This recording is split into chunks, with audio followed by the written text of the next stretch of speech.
Good evening everyone. एक कुछ बात करना था आप लोग से। देखिए, जो अभी जो हम लोग जो पार्ट में है, डेट इज़ एंशियंट इंडिया। तो most of the important part जैसा कि जैनिज्म हो गया, बुद्धिज़्म हो गया एंड इंडस वैली सिविलाइजेशन, वो सब को हम लोग थोड़ा डिटेल्स में देखा है, ठीक है। एंड अदर देन दैट, जो अभी हम लास्ट क्लास दिया था, तो आप लोगों ने देखा होगा कि हम थोड़ा इसको थोड़ा जल्दी ख़त्म कर रहा था, थोड़ा रश था, क्योंकि ये सब जो अभी हम पढ़ा रहा है, ये जो पार्ट में है, ये पार्ट में से बहुत कम ही क्वेश्चन आता है, आप लोगों को देखने मिलेगा ही नहीं ये पार्ट से।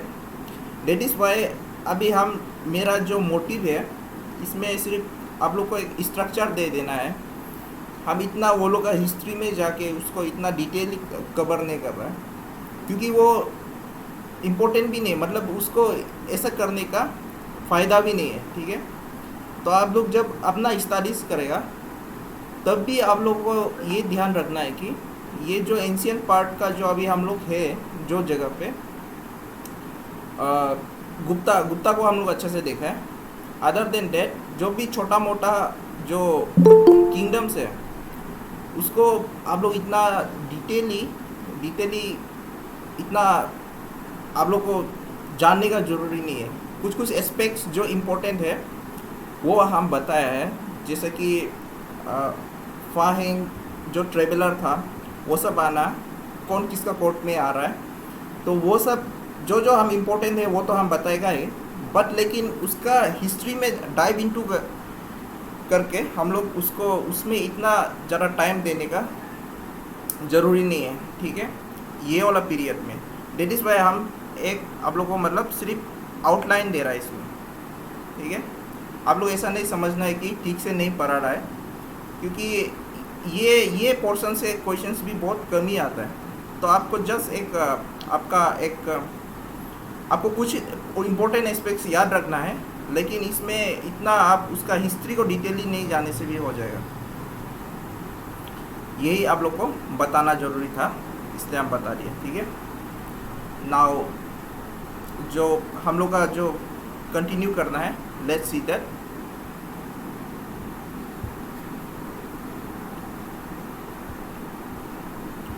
तो हम लोगों ने जो गुप्ता एज है, गुप्ता एज को हम लोगों ने ठीक से देखा था। एंड लास्ट किंगडम था, दैट इज़ हर्षा किंगडम, जो हर्षवर्धन का पीरियड था।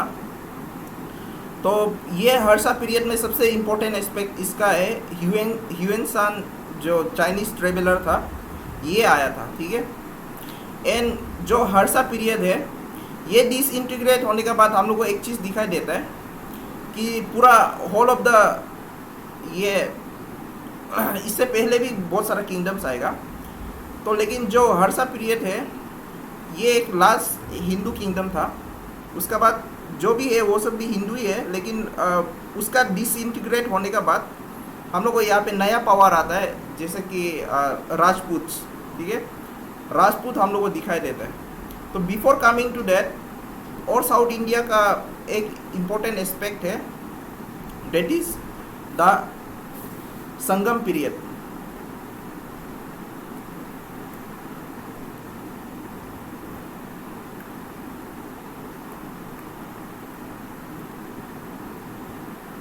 क्या हो रहा है?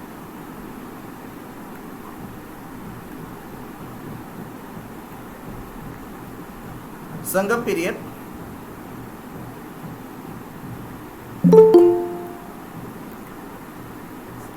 देखिए, संगम पीरियड जो क्या है, ये it is an assembly of Tamil poets and scholars. तो हम लोग को जो ऋग्वेदिक पीरियड में क्या देखा था हम लोगों ने, कि वहाँ का जो किंगडम्स था उसका बारे में, जो उसका सोसाइटी था, किंगडम्स था, तो उसका बारे में हम लोग को क्या कहाँ से पता चल रहा था, the writings of that period, ठीक है। तो संगम पीरियड में भी क्या है, यहाँ पे एक्सक्यूज मी, हेलो, हाँ, punya. Oke, ओके, हम ये फिर से भेज रहा है, ठीक है, ग्रुप में फिर से भेज रहा है, आप फिर से कोशिश कीजिए एक बार। हाँ,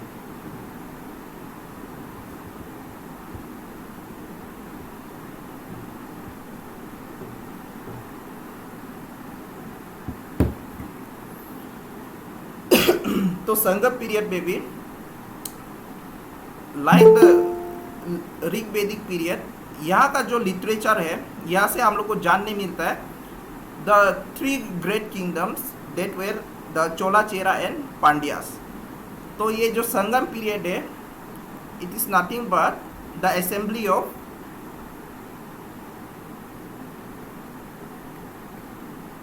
Tamil poets and scholars।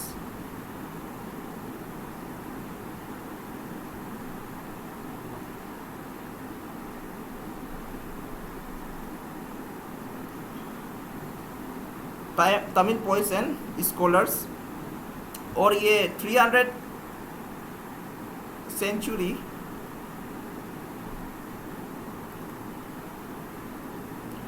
BC to 3 century और 300 सेंचुरी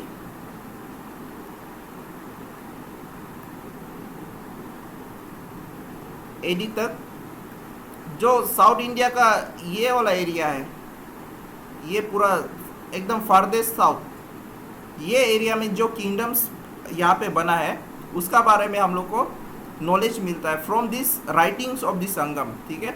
तो that is called the Sangam period, the South India. तो मेनली यहाँ पे 3 किंगडम आता है संगम पीरियड पे। दे आर 3 डायनेस्टीज,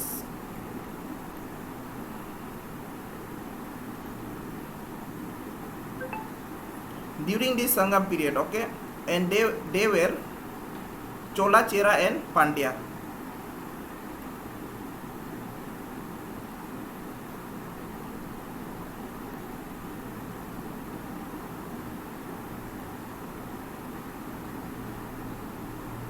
और इस लोग का जो चोला चेरा एंड पांड्या का जो हम लोग को रेफरेंस कहाँ से मिलता है, from the text written in the period of this Sangam period, text written during this Sangam period, okay. और ऐसा माना जाता है कि देयर वेर 3 संगम्स मीन्स जो स्कॉलर्स लोग एक जगह पे जब आया था, जो संगम आज ये वर्ड से आप अभी फेमिलियर होता होगा। संगम मीन्स क्या है, जब मिलना, तो जो नदी भी जब मिलता है इसको क्या है, 2 नदियों का संगम ये बोलता है। तो ये संगम भी क्या है, जो स्कॉलर्स एक जगह पे आ रहा था, दैट इज द संगम। तो ये 3 संगम हुआ है यहाँ पे। First Sangam was at Madurai,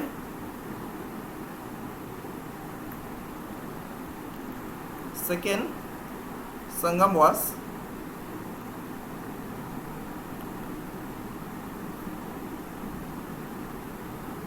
कपड़ापुरम, and third Sangam was in Madurai. ये मदुराई है, ठीक है, MA।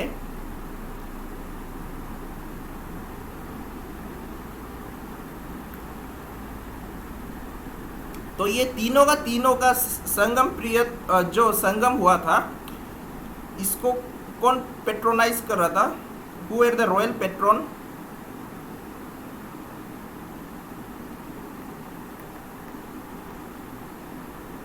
They were the Pandyas. तो संगम एज में हम लोग को ये जानना है कि यहाँ पे 3 संगम हुआ था, कौन सा टाउन में हुआ था, इतना याद रखने से हो जाएगा। Then there were many literary works carried out during this period। for instance, ये साउथ इंडियन जो पीपल है वो लोग के लिए बहुत इम्पोर्टेंस होता है ये।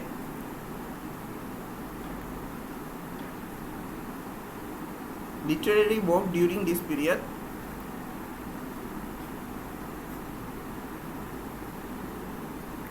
First is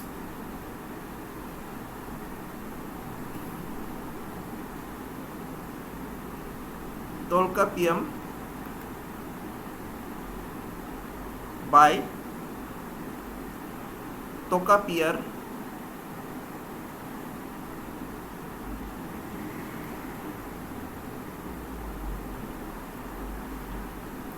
Tirukkular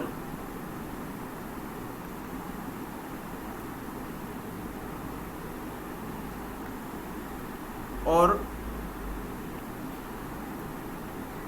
Kurral by Tiruvallur. Tiruvallur is a very famous saint of this Sangam period. ठीक है,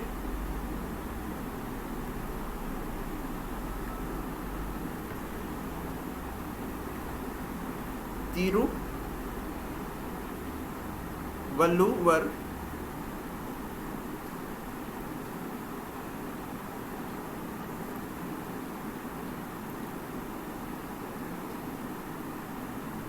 अगतियम by Agatiyar.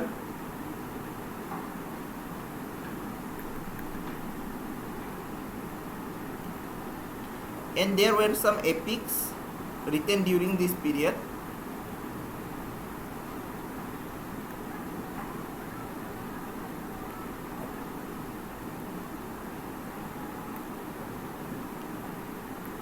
Silapadikaram,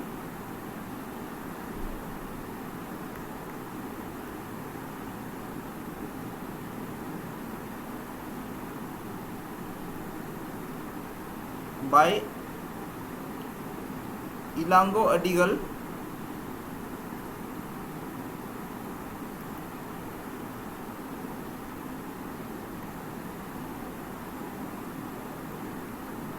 पूरा एग्जाम में this portion is the most neglected portion. ठीक है, यहाँ से क्वेश्चन बहुत कम ही आता है.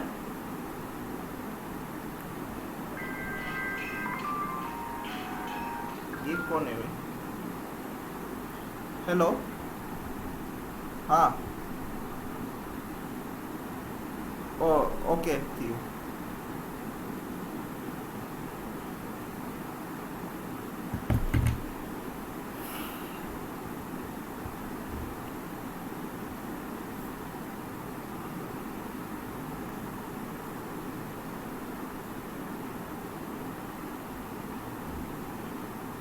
मनी मेकिकल कल्लई, ये शिलापदिकम है, इसका सीक्वल था. ठीक है, it is the sequel of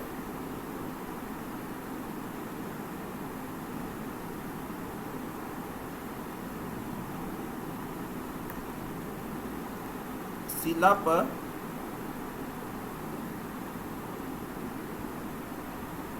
ये डी होगा. ठीक है, शिलापदी करम.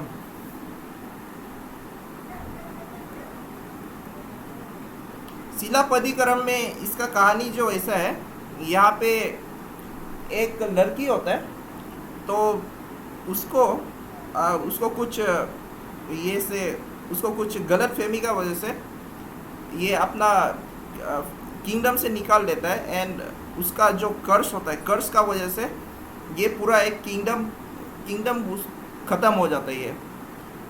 तो ये कहानी पूरा यहाँ पे बताया गया है इन दिस एपिक शिलापदिकरम.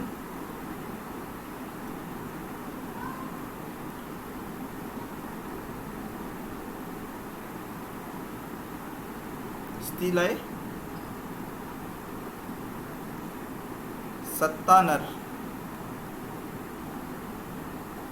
और ये it is considered to be the Iliad of south India. Iliad आपको पता होगा, जो आपने फिल्म ट्रॉय देखा होगा, जो ट्रॉय का कहानी है, that is Iliad by Homer. तो ये इसको इलियाड ऑफ साउथ इंडिया बोलता है. देन ये पीरियड में there where three main kingdoms, that was चोलाचेरा and Pandya. और जो चोला चेरा एंड पांड्या है ये तो ख़त्म हो जाता है, मतलब इसका जो स्ट्रगल है, struggle for the greatness, for the territory, ये होके 900 एडी में फिर से चोला फिर से उभर के आता है, ठीक है। Chola becomes an imperial power. Imperial मतलब क्या है, जैसे द ब्रिटिश वेर इम्पीरियलिस्ट, दूसरा कंट्री में जाके जगह कब्जा करता था, कॉलोनीज बनाता था, that same type of things is done by Chola during the 900 AD। तो 900 AD में चोला का फिर से राइज होता है, rise of Chola during that period, ठीक है।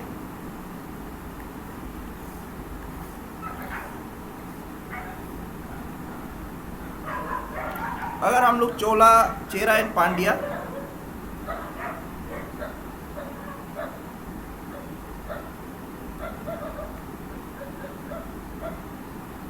पांड्यास को देखेगा, देयर कैपिटल वेयर, ये पहले का कैपिटल है, ठीक है। When this it is when the Sangam period was there, ये संगम पीरियड का है, ठीक है। बाद में चोला फिर से राइज होता है, उसका बाद ये अपना कैपिटल अलग जगह बनाएगा। बट ये जो अभी हम लोग जो देख रहा है, this is in the Sangam period.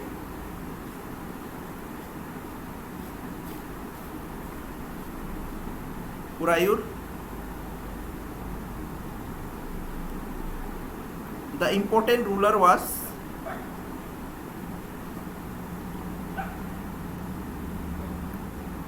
Karikala।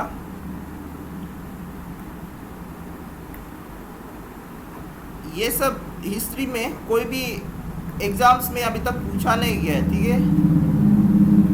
ये एंशियन इंडिया का ये पार्ट से कभी भी नहीं पूछा है। इनफैक्ट एंशियन इंडिया से बहुत कम ही क्वेश्चंस आता है। It was famous for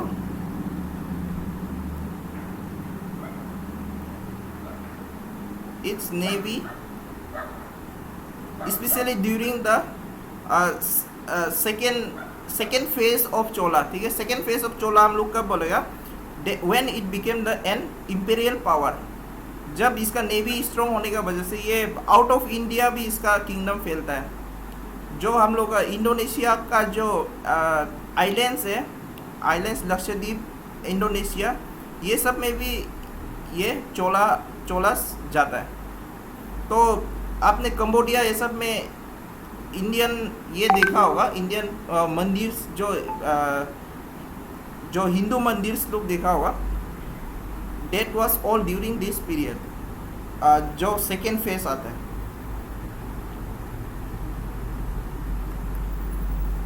cotton trade,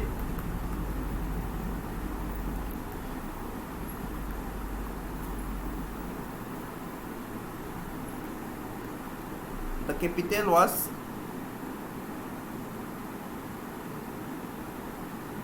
वांची,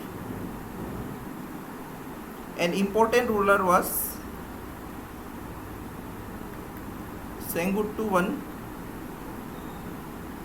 He was also called as Red Chera।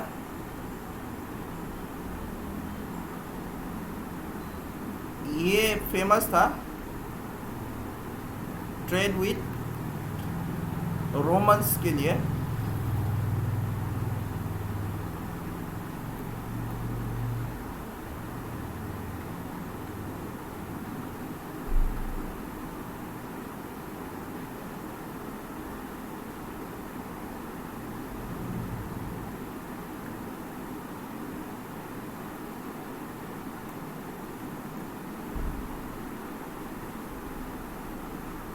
Red Chera, and it was famous for trade with the Romans।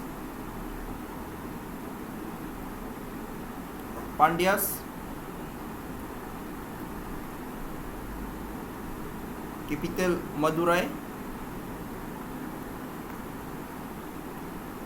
and the famous king was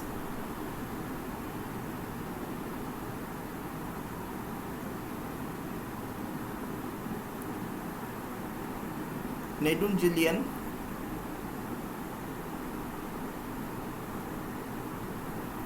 और it was famous for pearls.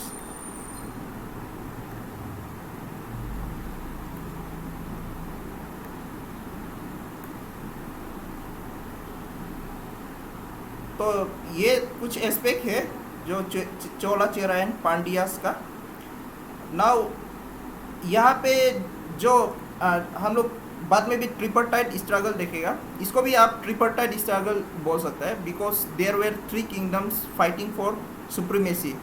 तो 900 AD में आके 900 AD में आके जो Cholas rise again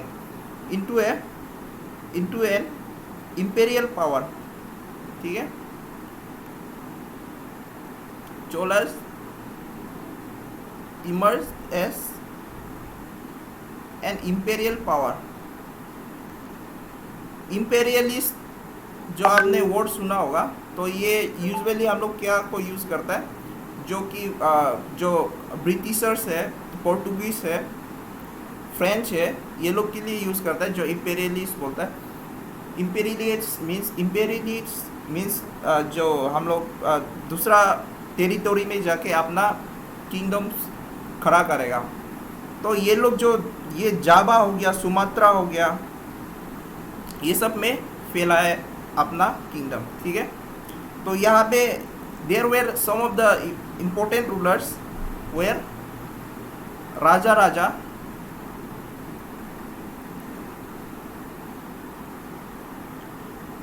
he is known for building Rajeshwar temple,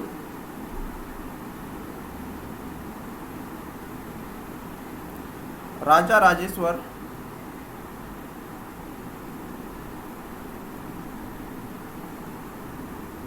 temple at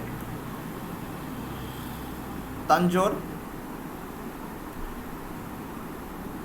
Tanjore को कोई कोई जगह पे तंजावुर भी लिखता है, ठीक है।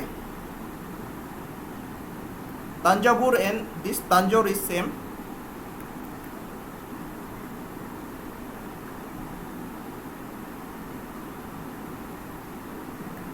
Rajendra one, he defeated the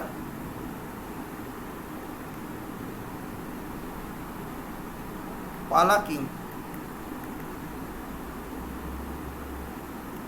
namely Mahipala। And जो इम्पेरियलिस्ट पावर बनता है ये राजेंद्र वन का समय में ही बनता है, because he won Java, Sumatra and मालया।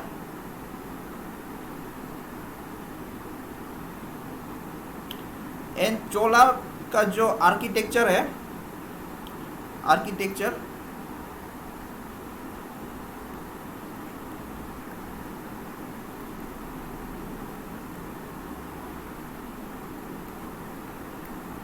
Art and architecture, इसमें हम लोगों को Dravida style of temple building दिखाई देता है। तो जो द्रविड़ा स्टाइल है, ये यूजुअली जो साउथ इंडिया का जो टेम्पल्स है, it is little bit different from that of the north Indian temples. तो जो साउथ इंडिया का जो टेम्पल्स है, that is called the Dravida style of temple. तो ये यहाँ पे बना है। प्लस यहाँ पे एक बहुत इम्पोर्टेंट वाला मूर्ति है, that was the Nataraja. Nataraja meaning the dancing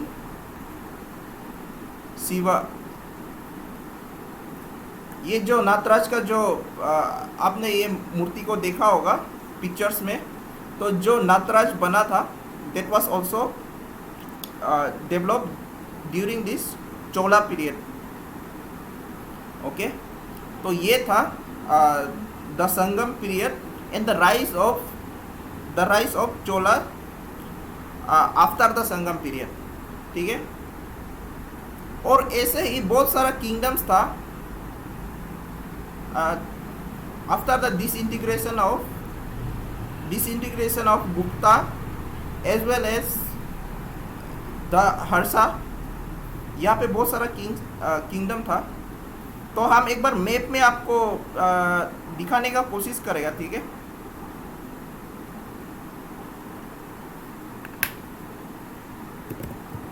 तो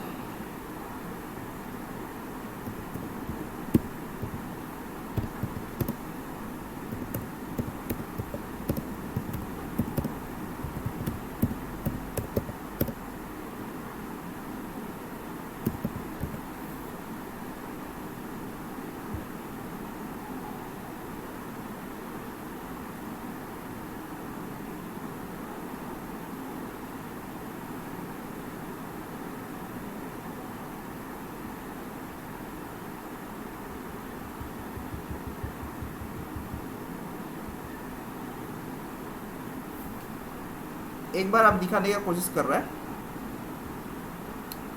just minute.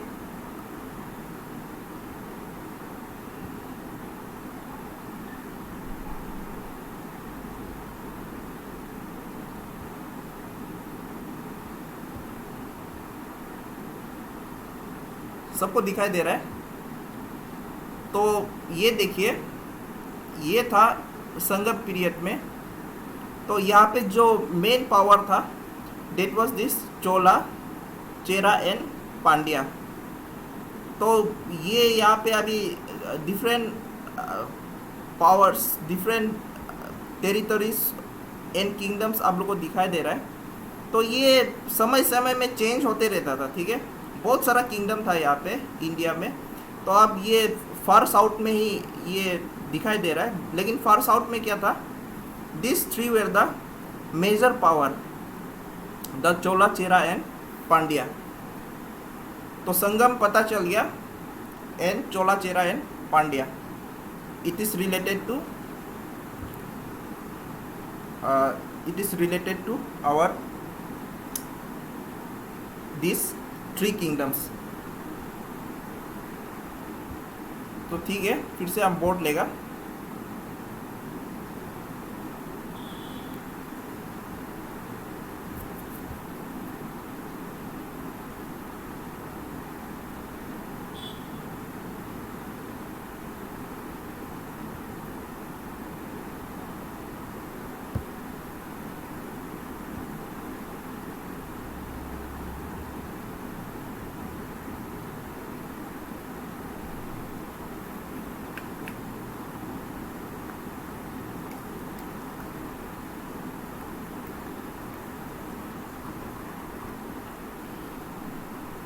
And other than that, there were other kingdoms also.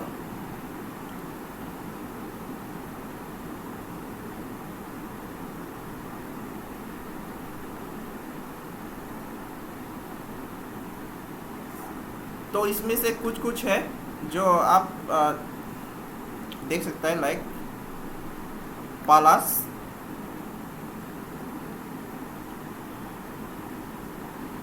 जो कि था in the north India. Definitely north India नहीं बोल सकता है, ये लोग डिफरेंट टाइम में ये लोग का जो स्ट्रक्चर है, ये लोग का टेरिटोरी है, ये हमेशा चेंज होते रहता था, ठीक है। And the most important king of this Pala was Dharmapala. Why he is important? Because he founded the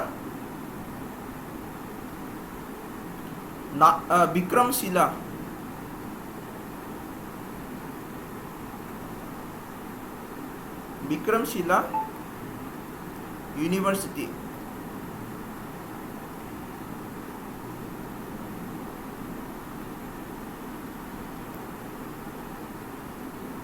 पाला ये डायनेस्टी का नाम है, ठीक है। पाला is the dynasty.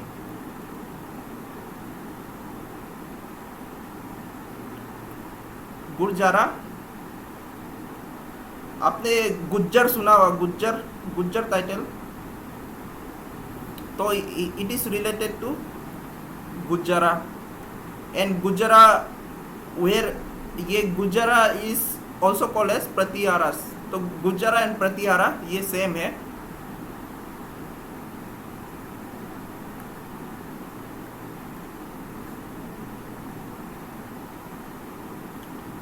They were in the Malwa Plateau 732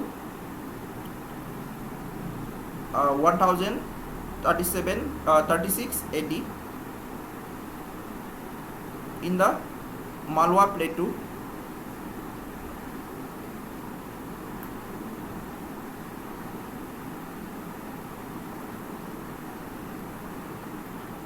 Wakataka,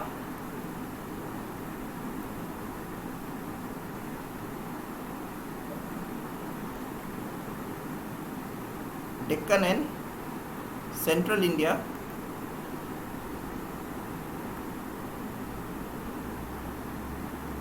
Ganga,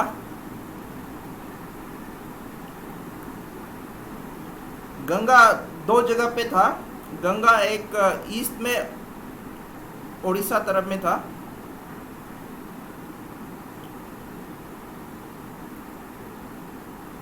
नया वाला Orissa spelling,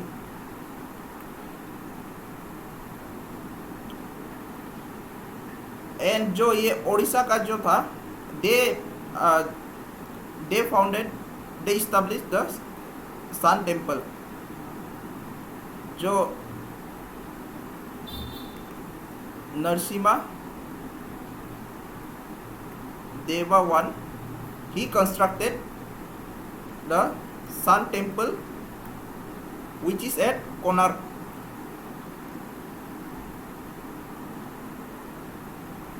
And one more, Anantavarman,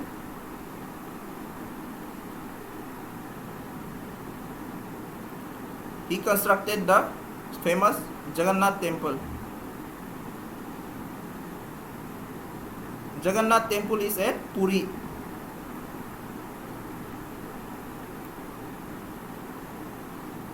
and ये गंगा का वेस्ट तरफ में भी था ये लोग, इधर Maharashtra.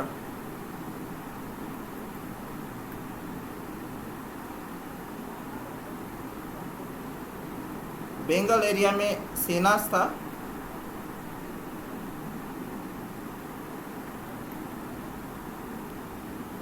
Hoysalas were in the Karnataka area.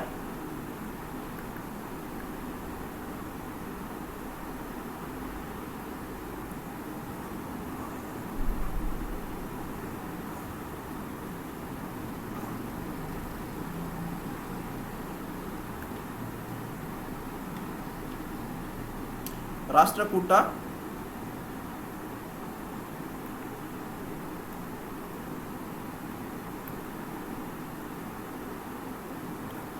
Rashtrakuta का जो फाउंडर था, इसने वास दांती दुर्गा।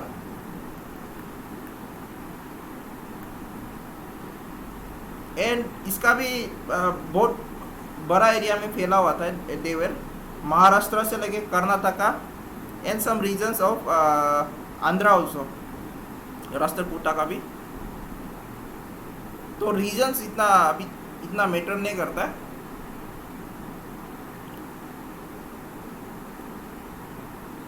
कृष्णा वन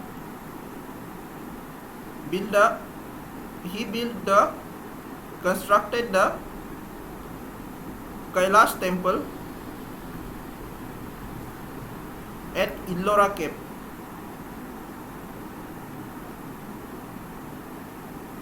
तो ये जो इल्लोरा का ये कैलाश टेम्पल है, इसको ऊपर से बना के आया है, ठीक है। ये एक पत्थर का स्लैब था, पत्थर का स्लैब। तो इसको ऊपर से काट काट के इसको पूरा मंदिर बनाया। ये पत्थर का स्लैब भी काट के निकला है पूरा ये। ये पूरा बड़ा पत्थर से ऐसे काट काट के इसको बनाया।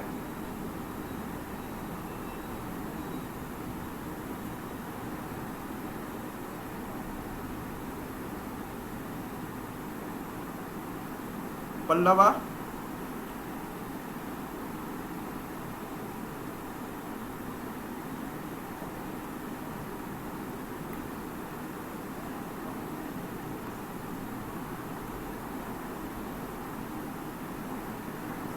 तो हम लोग को यहाँ से क्या पता चल रहा है, देयर वेर मेनी पेटी किंगडम्स और you can say small empires all around India. Pallava का जो कैपिटल था, it was at Kanchipuram.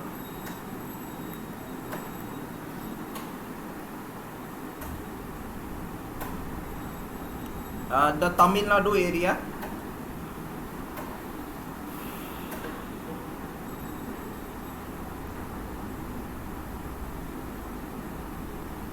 The famous kings were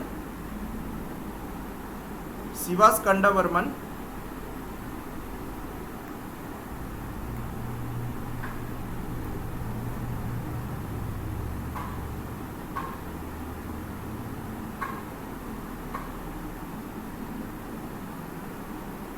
Mahendra Varman,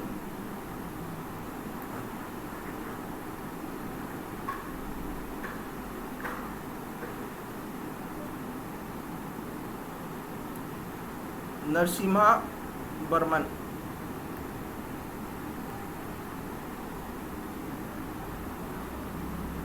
and Chalukya.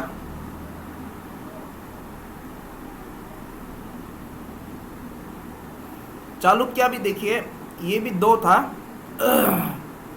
The main Chalukya the बादामी चालुक्य। ये लोग का जो मेन था, दे वर द बादामी चालुक्य।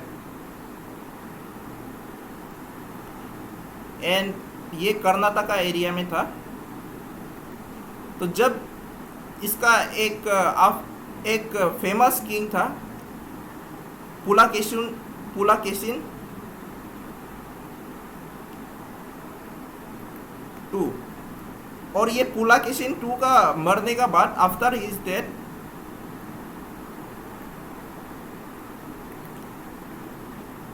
यहाँ पे भी क्या देखने मिलता है हम लोग को, there is declination of the kingdom. तो ये जब पुलाकेशिन टू मर जाता है, then there is a rise of eastern Ganga.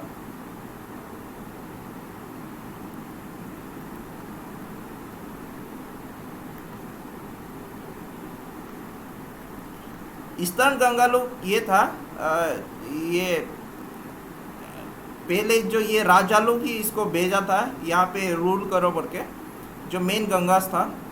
Then after this downfall of Pulakeshin, ये लोग अपना किंगडम बना लिया, that is eastern Ganga. They are also called as the Chalukya of बेंगी।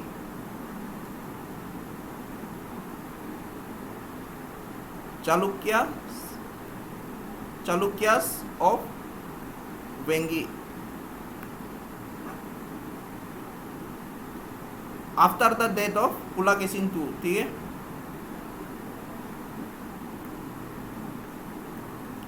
इसका जो फॉर्मेशन हुआ है, it was after the death of Pulakeshin to.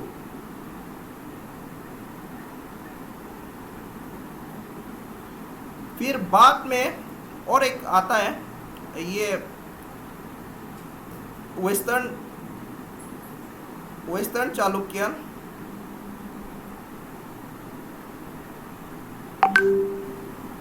ये लोग लेकिन बाद में आएगा, in the late 10th century AD, ठीक है। ये बहुत बाद में आता है। तो ये था ओवरऑल जितना भी पेटी किंगडम्स था यहाँ पे इंडिया में। और थोड़ा सा रुकिएगा, लाइट चला गया, अपना फ़ोन से कनेक्ट कर रहा है।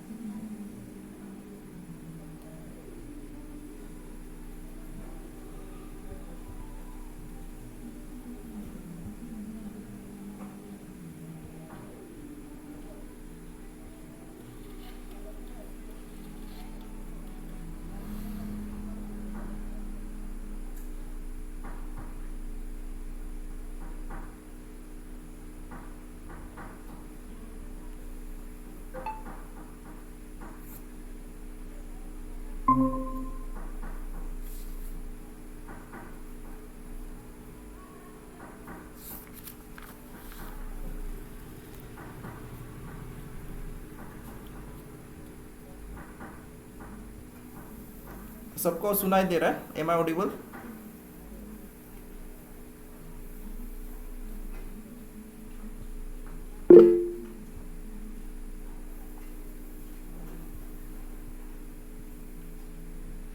ओके, तो जो भी हम लोग पढ़ रहा है, ये देखिए, ये जो टॉपिक है, इससे बहुत कम ही क्वेश्चंस आता है एग्ज़ाम में, बट ये पार्ट ऑफ द सिलेबस है, इसलिए हम इसको कंप्लीट करा रहे हैं। दैट्स वाई हम लोग पूरा इसका अंदर में किस किस का साथ कब ये हो रहा है, बैटल्स हो रहा है, और कौन सा किंग कब आया है, ये हम लोग नहीं देख रहे हैं, ठीक है। इन द ओवरऑल ऐसे हम लोग देख रहे हैं कि कौन कौन सा किंगडम था, नहीं था।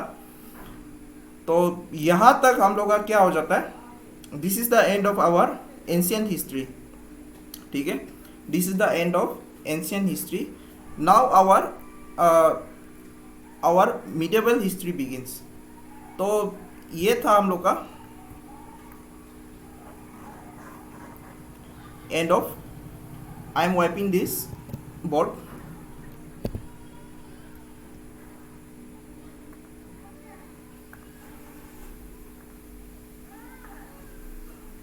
ओके, तो यहाँ तक हम लोग का एंशियन हिस्ट्री खत्म हो जाता है। तो एंशियन हिस्ट्री हम लोग देखा है from the early period, early man का एज से देखा है, to till this, to till the petty kingdoms which was there in the India and Indian subcontinent. Now जो medieval India है,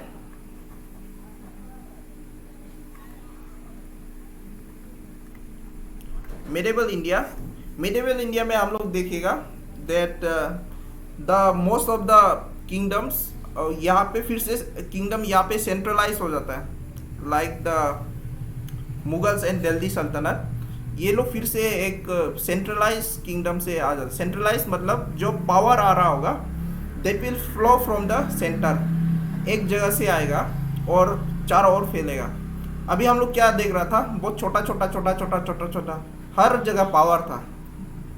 तो अभी क्या होगा, फ्रॉम दिस मिडिवल इंडिया, यहाँ पे मेनली क्या रहेगा, एक सेंटर में एक पावर रहेगा, दैट इज इन दिल्ली। तो फर्स्ट देयर वाज दिल्ली सल्तनत which came from outside India. जो हम लोग का ये था, जो ईरानियन, पर्शियन एंड जो अरब्स आया है बाहर से, they were the main ruler during this time. और एक एस्पेक्ट है, जो जितना हम लोग अभी जो किंगडम्स देखा है, छोटा मोटा किंगडम्स, तो वो लोग भी जब डिसइंटीग्रेट होना शुरू हो रहा था, छोटा हर जगह डिसइंटीग्रेशन चलते रहता था उस समय में। तो ये जो अलग अलग जो किंगडम्स है, ये सब खत्म होके, स्पेशली जो northern and the area of जो Gujarat and Rajasthan and the northern India, यहाँ पे हम लोग क्या देखता है, राइज ऑफ राजपूत्स। तो यहाँ से राजपूत शुरू होता है हम लोग का। तो different type of Rajput emerge during this time, ठीक है, मिडिवल इंडिया। तो यहाँ पे हम लोग बहुत सारा राजपूत उभरते हुए दिखाई देते हैं, राजपूत क्लैंस। तो देयर वेर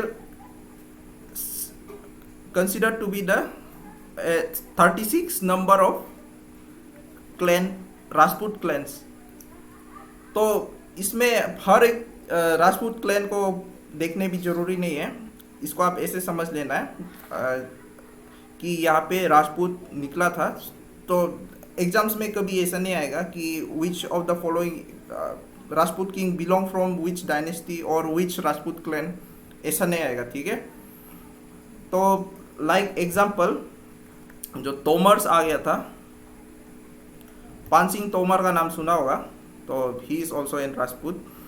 तो ये लोग मोस्टली था दिल्ली तरफ में। फिर चौहान,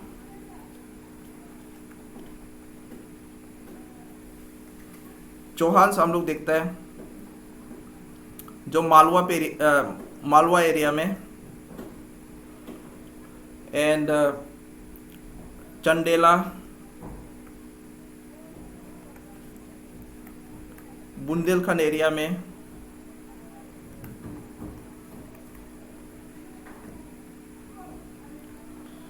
एंड सिसोदिया,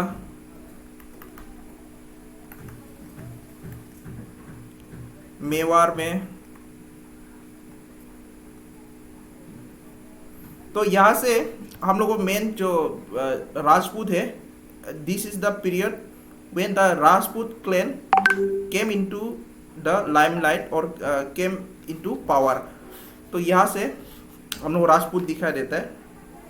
और इस अरब आने से पहले ये लोग डिफरेंट जो एरियाज था, यहाँ पे राजपूत का राज हुआ करता था, ठीक है। ये बाहर से अरब कॉन्क्वेस्ट होने से पहले। Now there is an Arab conquest.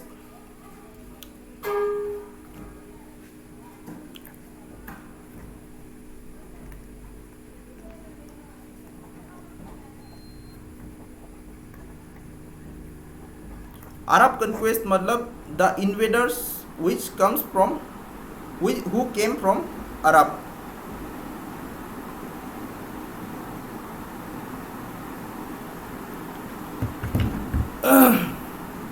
तो फर्स्ट जो अरब से जो कनक्वरर आया था, इट वाज मोहम्मद को हम शॉर्ट में लिख रहा है MD, it means Mohammed bin Qasim.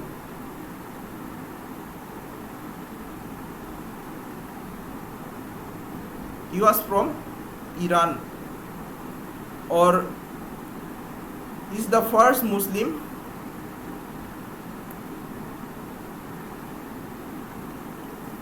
to have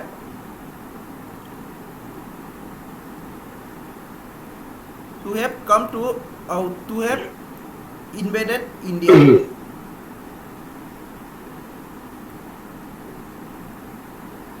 कुछ बोल रहा था।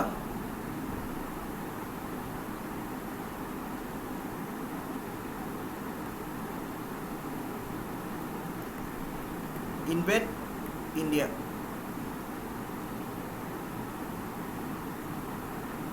ठीक है।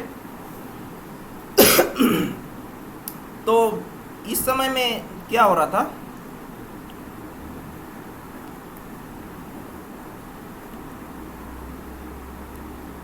देखिए इस समय में जो ये था, जो मिडिल ईस्ट था, मिडिल ईस्ट में क्या हो रहा था उसको हम लोग थोड़ा देख लेते हैं। तो ये मिडिल ईस्ट में क्या हो रहा था, ठीक है, बैकग्राउंड में ना, इंडिया में नहीं, ठीक है। तो मिडिल ईस्ट का जो अभी जो मुस्लिम डोमिनेटेड एरिया है, जो इराक, ईरान, कतर, ये जो पूरा एरिया है, तो ये इसमें एक कैलिफेट हुआ करता था, खलीफा जिसको बोलता है मुस्लिम्स, जो अरबिक वर्ड में खलीफा जो बोलता है। तो ये एक ऐसा ही कैलिफेट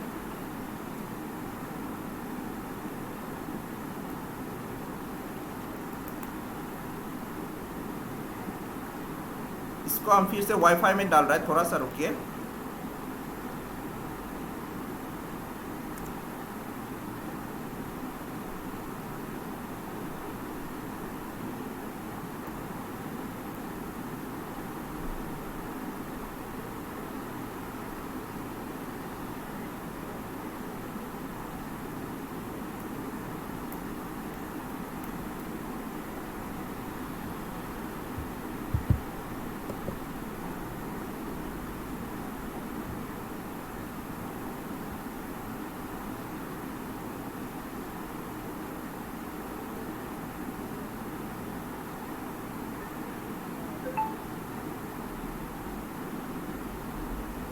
Okay,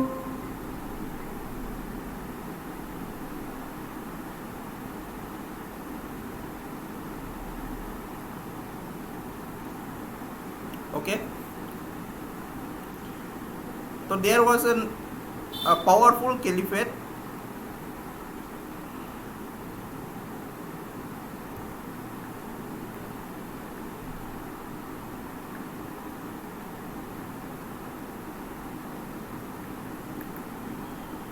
कैलिफेट को जो इसका जो अरबिक टर्म है that is Khalifa.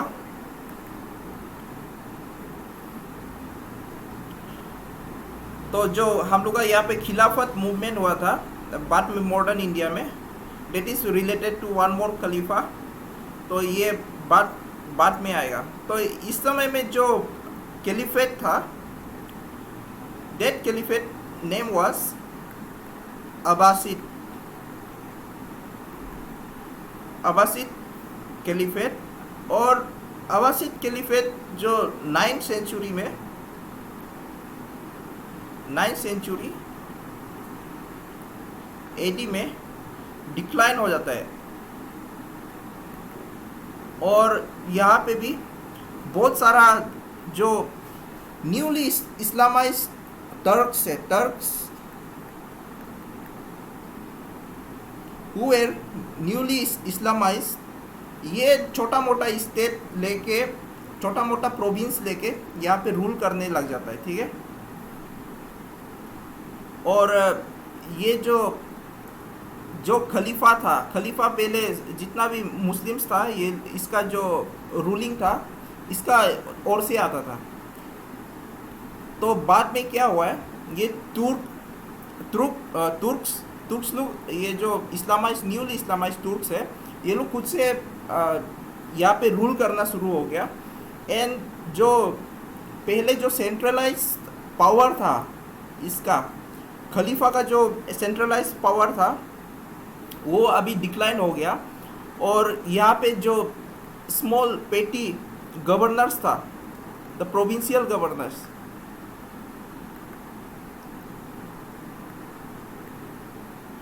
Became powerful. ठीक है, दे बिकेम पावरफुल इस समय में. तो ये लोग को जो तो थोड़ा पावर में जब राइज हो जाता है तो ये लोग को कुछ टाइटल्स दे देता था ये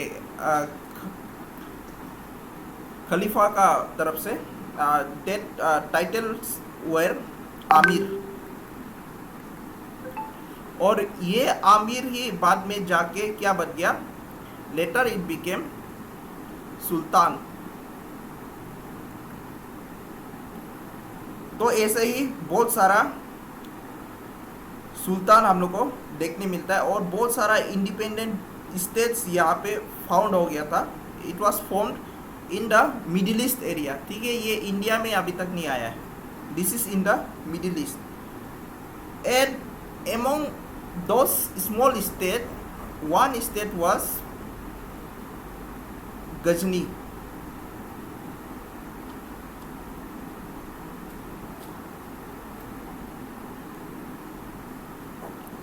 एमोंग वो जितना भी स्टेट था, छोटा मोटा स्टेट बहुत सारा था वहाँ पे. तो वहाँ पे एक स्टेट बना है गजनी. और the founder of Ghazni was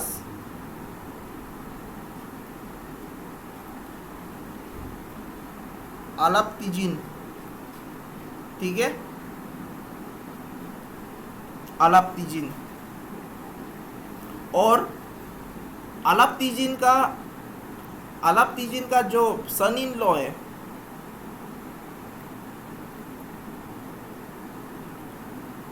he was सुबुक्तीजीन.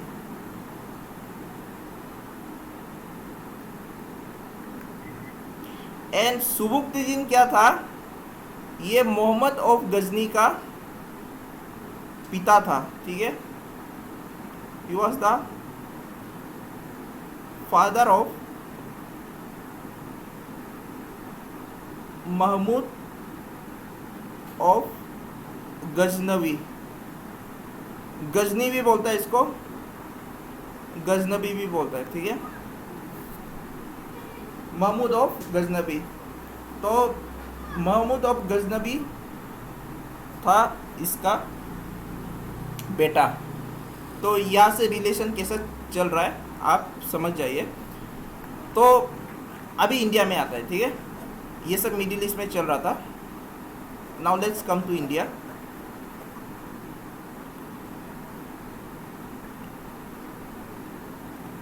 India में इन दैट पार्टिकुलर टाइम जो पंजाब एंड पंजाब जो ग्रेटर पंजाब है, the Pakistan Punjab included and north west India, it was ruled by Jaipal, and Jaipal belonged to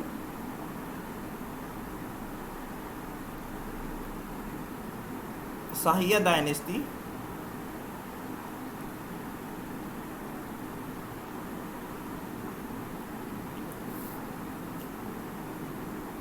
and ये जो जयपाल है, जयपाल इज डिफीटेड बाय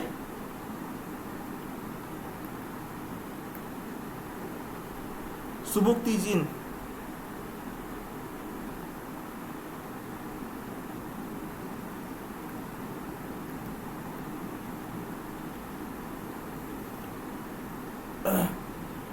इसका जो शाहिया है, शाहिया भी बोलता है इसको, हिंदू शाही भी बोलता है, ठीक है। It is also called as Hindu Shahi. तो कभी दूसरा वर्ड भी आ सकता है, हिंदू शाही। तो जयपाल जब वो हार गया तो ये अलायंस बनाता है फिर Jaipal,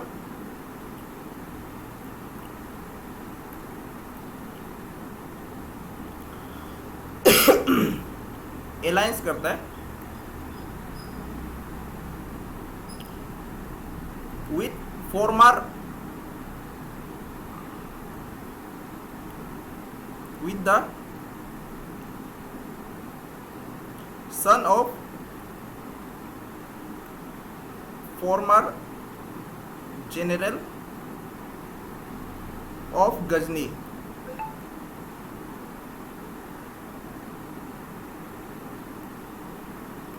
and he attacked Ghazni.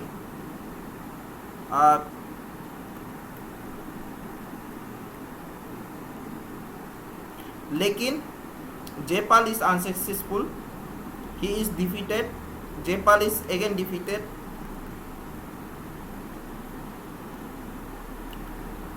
तो ये जब डिफीट हुआ जयपाल अपना शर्मिंदगी से खुद से आग में जल के ये खुद से मर जाता है, ठीक है।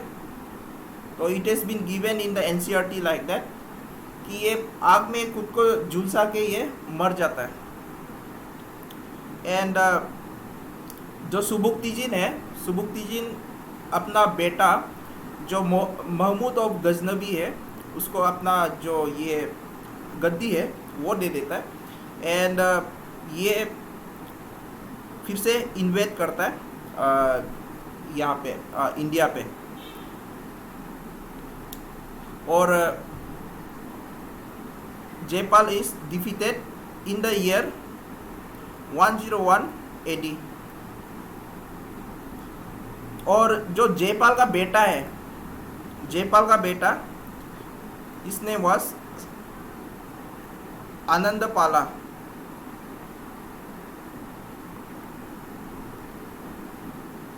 ये जयपाल का जगह पे he was the son of Jaipal, और ये जगह का राजा आनंदपाला बनता है। और इन 108 to 109 AD में यहाँ पे एक बैटल होता है, दैट इज बैटल ऑफ वाहिन। और यहाँ पे जो ये था महमूद ऑफ गजनी ये जीत जाता है, ठीक है।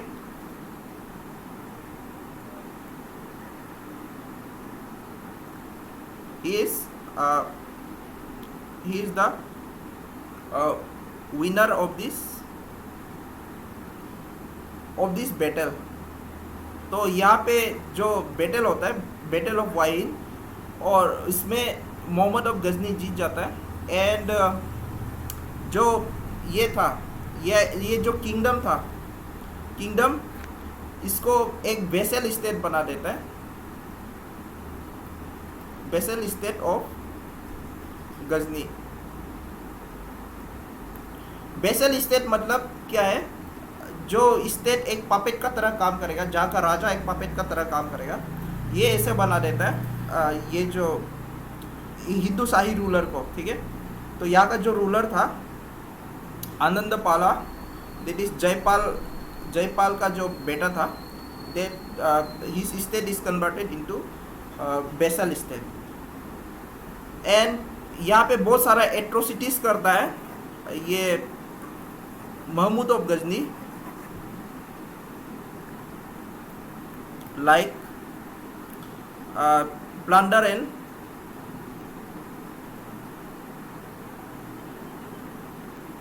and destruction of temple, and he raided India 17 times, ठीक है। 17 raids were conducted into India।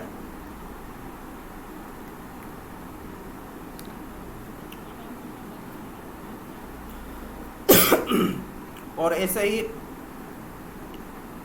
बहुत सारा जगह पे किया है, like in 1880 it invaded Kannauj, and 125 AD, not 100, 1000, sorry, 1025 AD ये सोमनाथ मंदिर was plundered।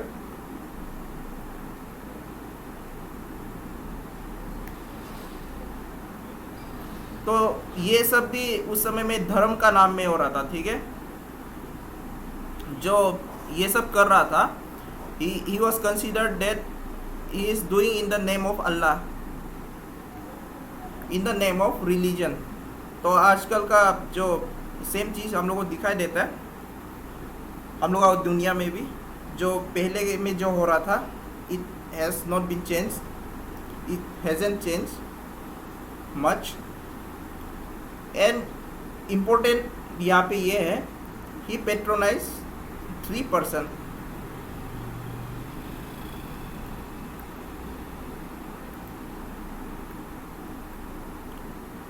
इम्पोर्टेंट पर्सन्स, ठीक है। एक है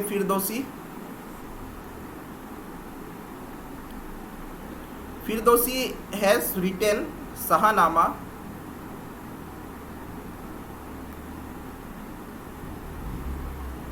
he was the court poet, and Al-Biruni, he wrote Kitabul Hind,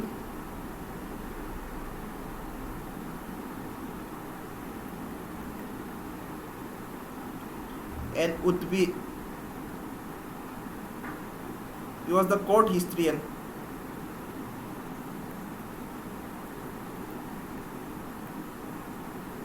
तो ये 3 इम्पोर्टेंट पर्सन है who was patronized by, who was supported by the Mahmud of Ghazni। Then comes the Muhammad of Ghori।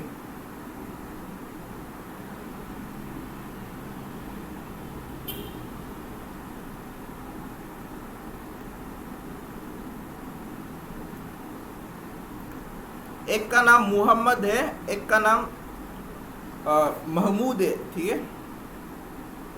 Mahmood of Ghazni and Mohammed of Ghori. तो ये गजनी मरने का बाद, मतलब ये मोहम्मद महमूद ऑफ गजनी मरने के बाद जो गजनबी स्टेट था वो फिर से वो पावर से ख़त्म हो जाता है, मतलब उसमें पावरफुल नहीं रह जाता है वो। और यहाँ पे एक दूसरा पावर का एक जो दूसरा पावर उभर के आता है, that the date was in the 12th century, और ये होता है Mohammed of Ghori, and he is also called as Muizuddin Muhammad.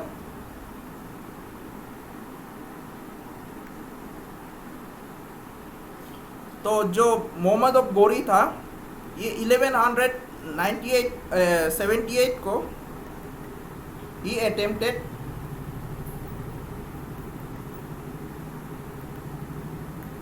to conquer Gujarat, लेकिन ये अनसक्सेसफुल होता है इसमें, ही इज अनसक्सेसफुल।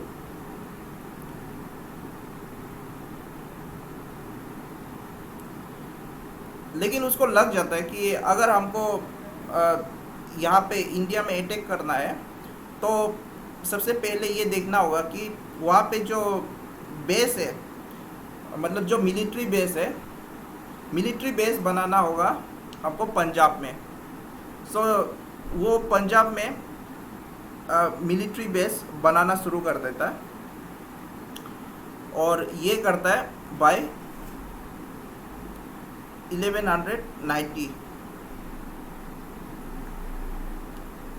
ये पहले जो नॉर्थ वेस्ट का एरिया है, like the main Punjab, Pakistani Punjab, like Lahore and Peshawar, ये सब पंजाब का एरिया है, that is in Pakistani Punjab, ठीक है, Punjab province of Pakistan, Sialkot is conquered. और यहाँ से ही ये अपना कैंपेन लॉन्च करेगा टुवर्ड्स इंडिया।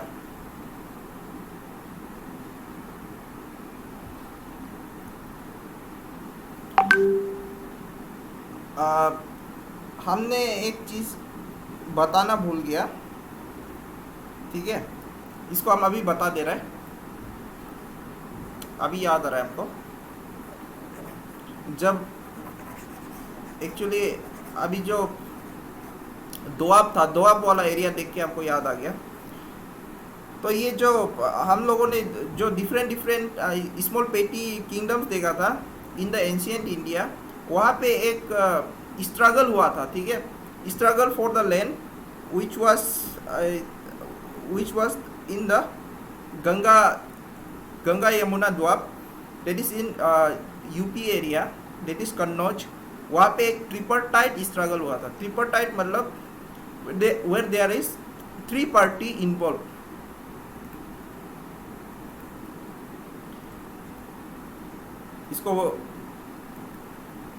इसको भूलने के लिए थोड़ा माफ कर दीजिए। ये 8th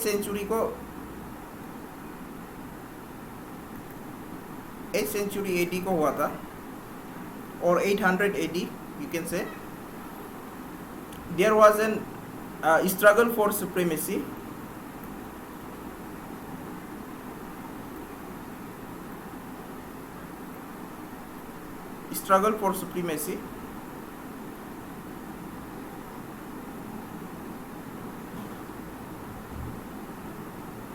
Between पाला, गुर्जारा एंड प्रतिहारा।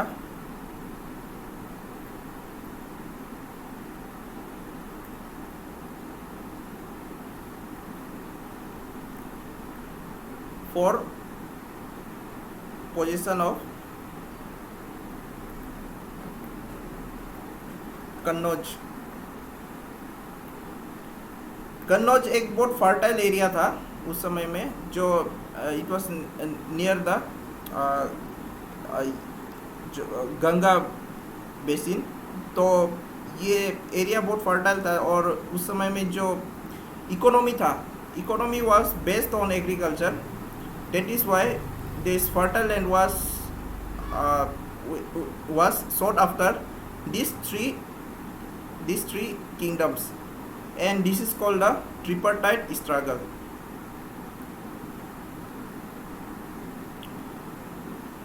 ओके, तो ये पहले का जो एंशियंट इंडिया है उसका पार्ट है, ठीक है।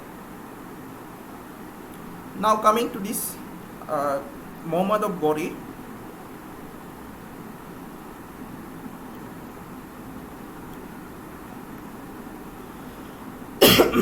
तो यहाँ पे भी क्या होता है, जो गंगा द्वाब का एरिया है, तो जो दिल्ली एरिया है, Delhi area it was under Prithviraj, ठीक है, that is Chauhan.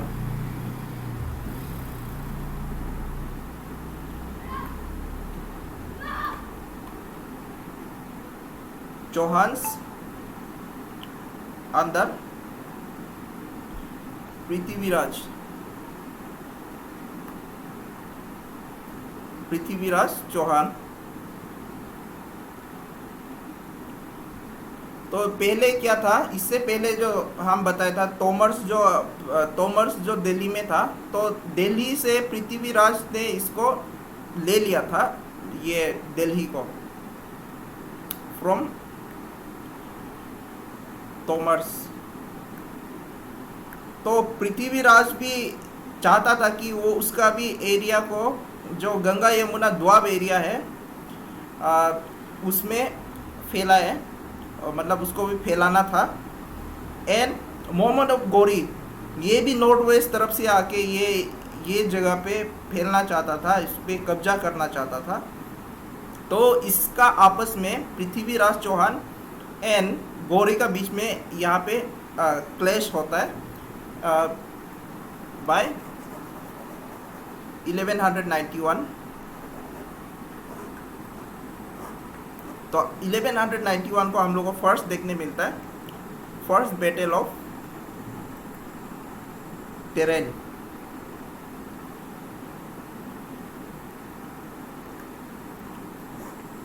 First battle of Tarain 1191 AD, and ये होता है Prithviraj Chauhan versus Prithviraj Chauhan versus Mohammed of Ghori.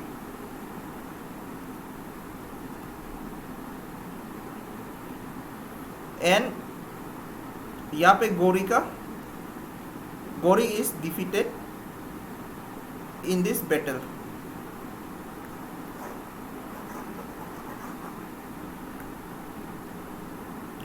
और फिर से एक साल बाद after this first battle of Tarain, फिर से सेकेंड बैटल ऑफ टेरेन होता है।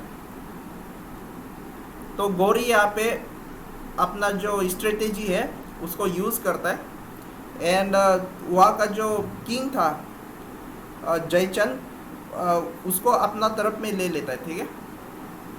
Second battle of Tarain.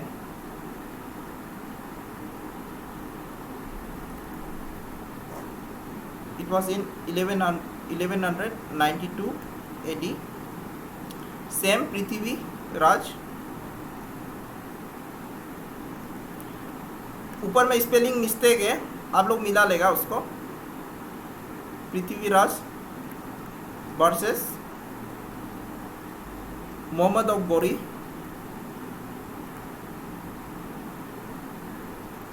और यहाँ पे जो जयचंद है, जयचंद ऑफ कन्नौज, ये इसको सपोर्ट नहीं करता है, एंड ही सपोर्ट्स गौरी, ठीक है।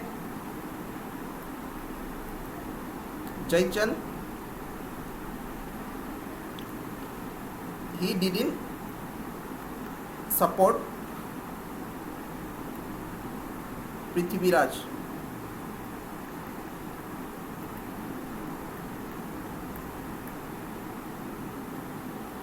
तो जो पृथ्वीराज है, ऐसा माना जाता है कि जो ये जो जयचंद का बेटी था, डॉटर ऑफ जयचंद, इसको पृथ्वीराज ने भगा के ले गया था।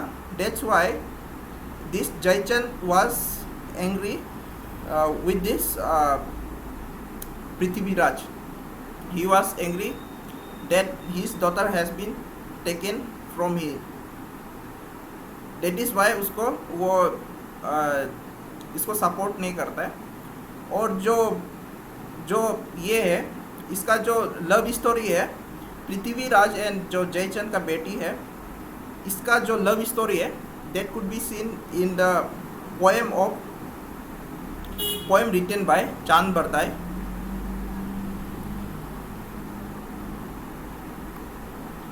And the name of that poem is book is Prithvi Raso.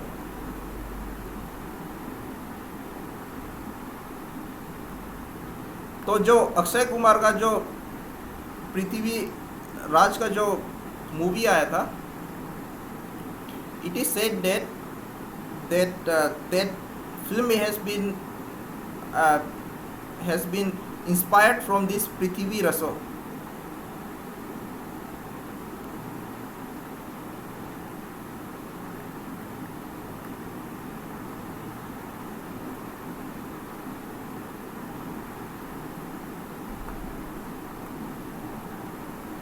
By Chand Bardai.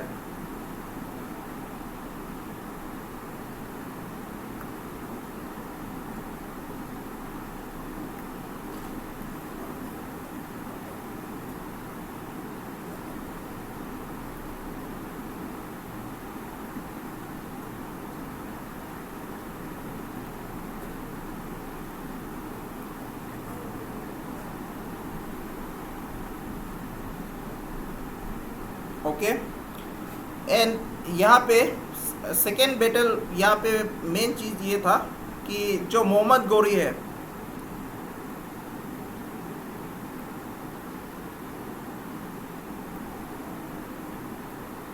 Mohammad Ghori became the winner of this battle। तो यहाँ पे Prithviraj is defeated during this battle of Tarain. और उसके बाद नेक्स्ट बैटल होता है in 1194, that is battle of Chandawar.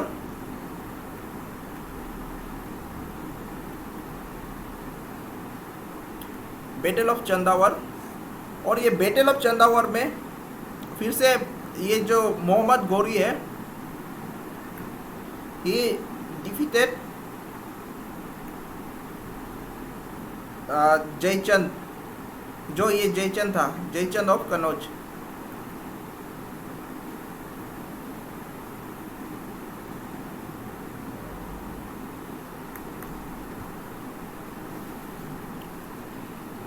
And after that, after winning all this territory, this whole the territory of this Delhi area and plains of this Gangetic plain, Gauri वापस चला जाता है। ही return to Ghazni. ठीक है,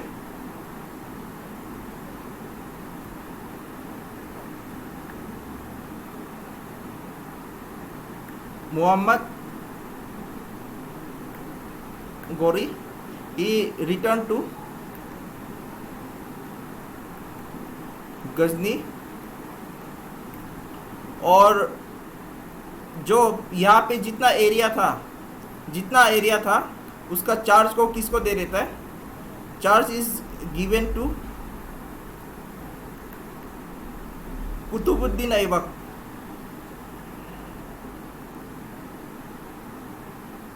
Qutubuddin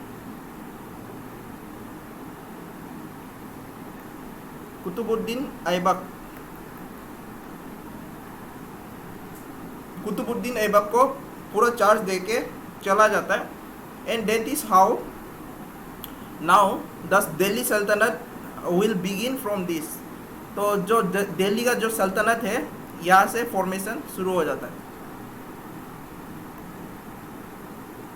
now we will see the Delhi Sultanat और sultanate. And it is, as it is called in English, it is called sultanate, but when we say it in Hindi, mainly it is जो ये term है, ये जो Arabic term ही है, ये इसको actual pronunciation इसका सल्तनत ही है, but when an English speaker says this, they pronounce it as sultanate. तो इसका बाद से दिल्ली सल्तनत शुरू हो जाता है, और दिल्ली सल्तनत में हम लोग देखेगा that different dynasties rule this Delhi Sultanate. First was slave dynasty,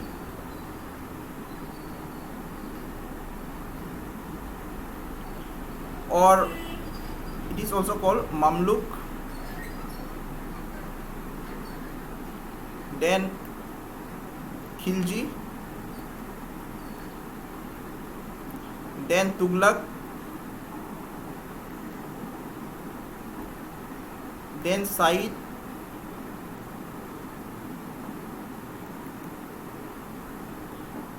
and Lodhi.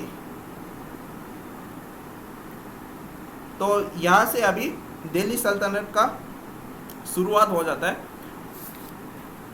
तो हम लोग थोड़ा इनिशियल वाला दिल्ली सल्तनत को देख लेते हैं, क्योंकि जितना जल्दी ख़त्म हो सकेगा उतना जल्दी हो सकेगा तो ठीक है.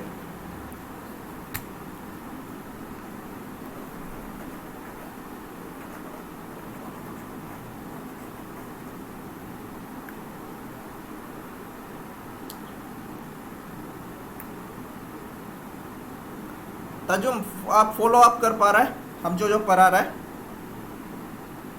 जी सर. ओके, थोड़ा सा रुकिए, फिर इसको भी थोड़ा सा देख लीजिए, दिल्ली सल्तनत को भी, ठीक है. तो फर्स्ट में आता है हम लोग का स्लेव डायनेस्टी. इसको स्लेव डायनेस्टी क्यों बोलता है? बिकॉज जो कुतुबुद्दीन ऐबक था, he himself was a slave, और जो उसका बच्चा निकलेगा, जो उसका बेटा आएगा, तो उसको भी एक स्लेव ही, मतलब वो स्लेव से निकला है. तो that is why it is called the slave dynasty.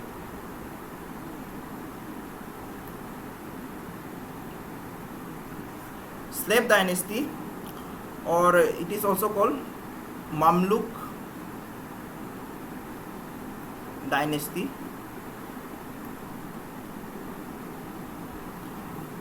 Mamluk is ये भी स्लेव का ही एक वर्ड है, ठीक है, जो कि अरबिक में जो स्लेव है उसको हम लोग ममलूक बोलते हैं. तो ये ममलूक भी है, स्लेव का ही है.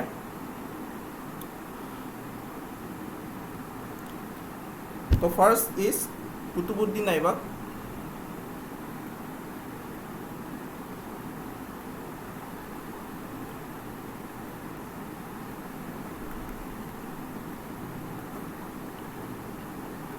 (1206 से 1210).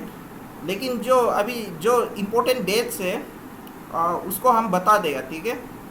जो आप लोगों को डेट याद नहीं रखना है तो उसको आप नहीं याद रख सकते हैं, लेकिन एक ओवरऑल आइडिया होना है आपको ये कौन सा पीरियड में हो रहा था. That is why I am giving this date. तो अभी हम ये एडी को यूज़ नहीं करेगा, आप समझ जाइए. अभी से जो भी होगा डेट इज़ इन एडी. तो अभी हम ये एडी लिखते नहीं रहेगा, because we have cross the ancient period. It is now medieval period.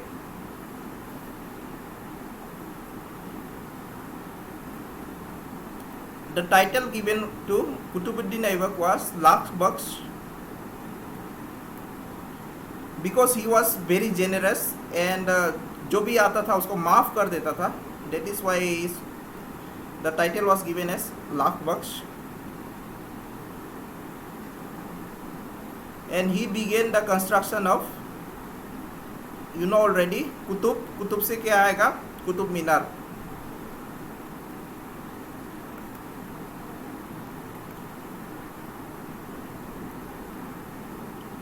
Qutub Minar, लेकिन कुतुब मीनार का कंस्ट्रक्शन ये कंप्लीट नहीं करता है, ठीक है। It is completed by Iltutmish, लेकिन इसका जो कंस्ट्रक्शन, जो शुरुआती जो कंस्ट्रक्शन करवाता है, that is done by Qutubuddin Aibak. ये किसके लिए करवाता है? In whose name?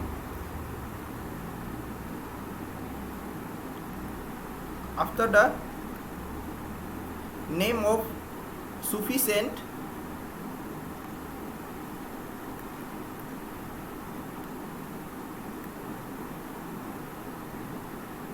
Khwaja Qutubuddin Bakhtiyar.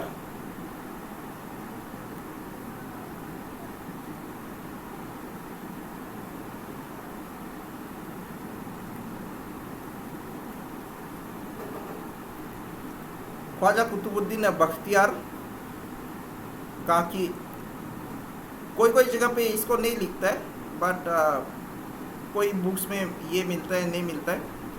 तो ख्वाजा कुतुबुद्दीन बख्तियार काकी वाज द सेंट जिसके लिए on whose behalf he is building this Qutub Minar, and also constructed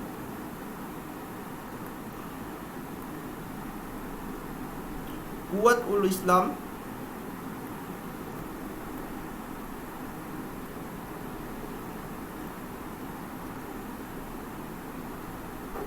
mask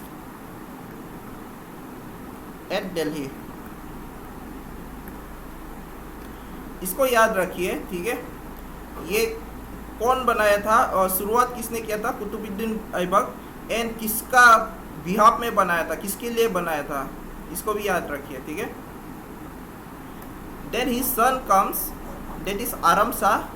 तो आरम शाह एक ये है, ये एक incompetent, he is an incompetent ruler. Aram Shah जो आता है, इसका बेटा, he is an incompetent ruler और इनकेपेबल और incompetent ruler.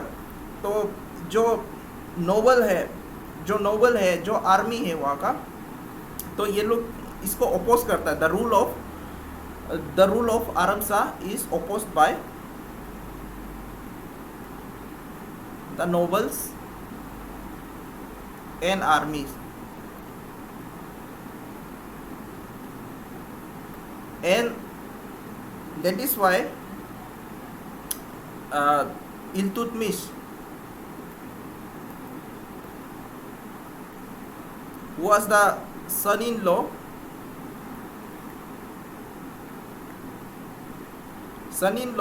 of Aibak, is invited by nobles। तो वहाँ का जो मंत्री है, मंत्रीगण, ये इसको स्वागत करता है इल्तुतमिश को कि वो आएगा और वो आके यहाँ पे सुल्तान बन के वो लोग पे राज करे। तो ये मांग होता है। And next king we see is Iltutmish.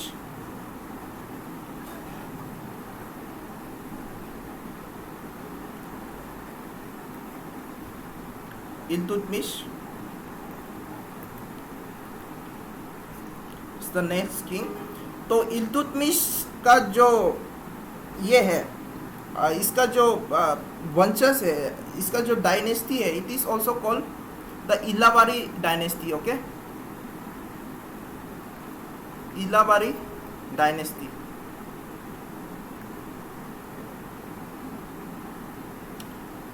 क्योंकि जो इल्तुतमिश है, he belong to the Ilbari tribe,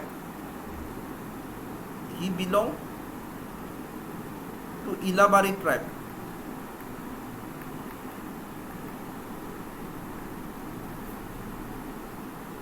That is why this the dynasty after Iltutmish is also called as Ilabari dynasty। तो इल्तुतमिश यहाँ पे मेन चीज़ क्या करता है? He shifts his capital to Delhi.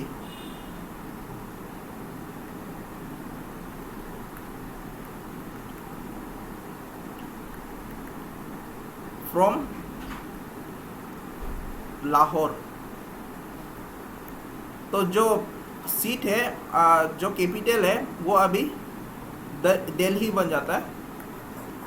That is why this whole dynasty is also considered as the Delhi Sultanate.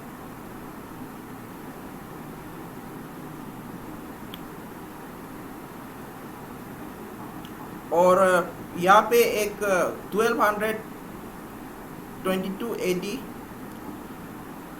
AD में एक case होता है जहाँ पे चंगेज़ खान इस समय में एक बहुत प्रोमिनेंट ये है, ये किंग बन जाता है इस समय में.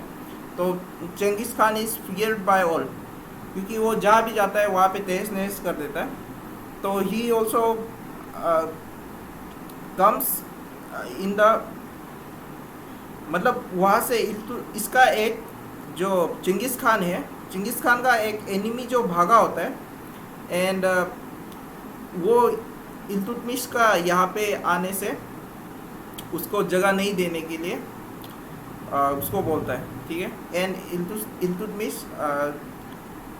इल्तुतमिश वो बात को मान लेता है, because Changez Khan was considered to be very cruel, और वो एक प्रोमिनेंट पावर होता है that time.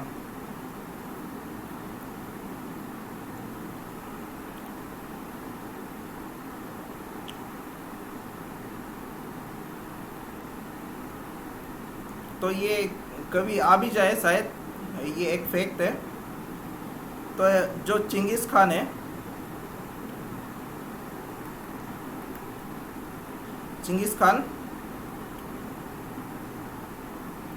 he actually defeated Jalaluddin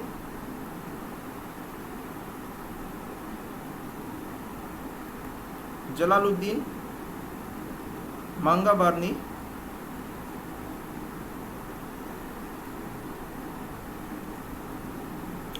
और ये होता है ruler of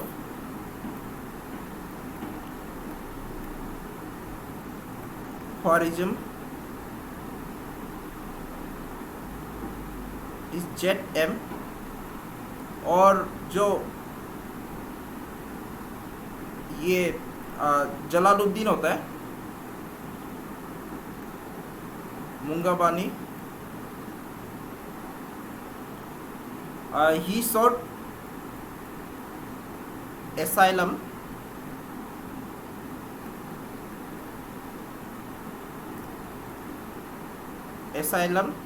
to Iltutmish, and Iltutmish denies. He denied his request.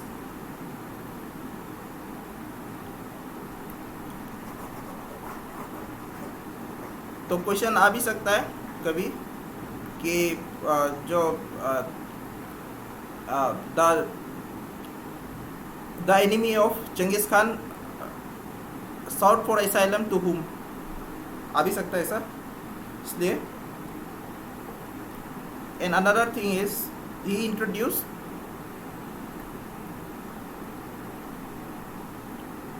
Arabic coinage,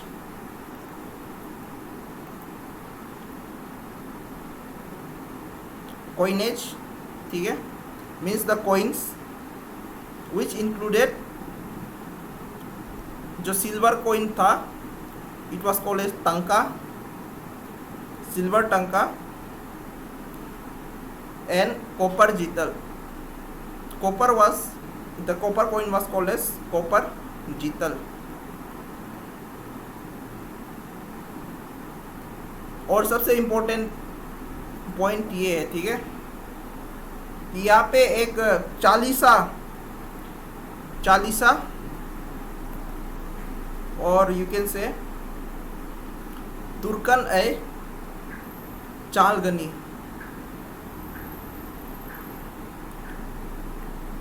तुर्कन ए चालगनी, ये लोग क्या था, जो 40 का मतलब क्या है, 40 रॉयल स्लेव,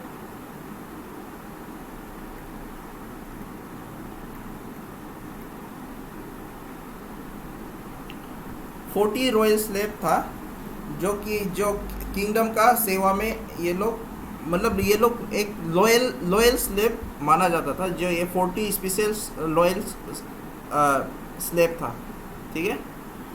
तो लेकिन हम लोग देखने मिलता है, जो बाद में एक किंग आएगा यही से, जिसका नाम है बलबन, ये यहाँ से आता है, ठीक है।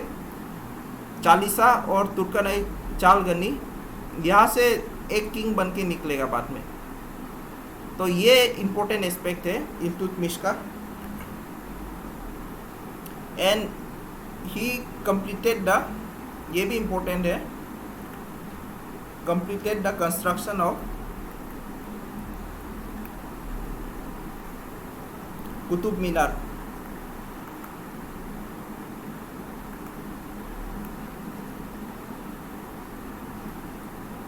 और ये तीनों का तीनों इम्पोर्टेंट है, ठीक है। And first time introduce the Iqta system.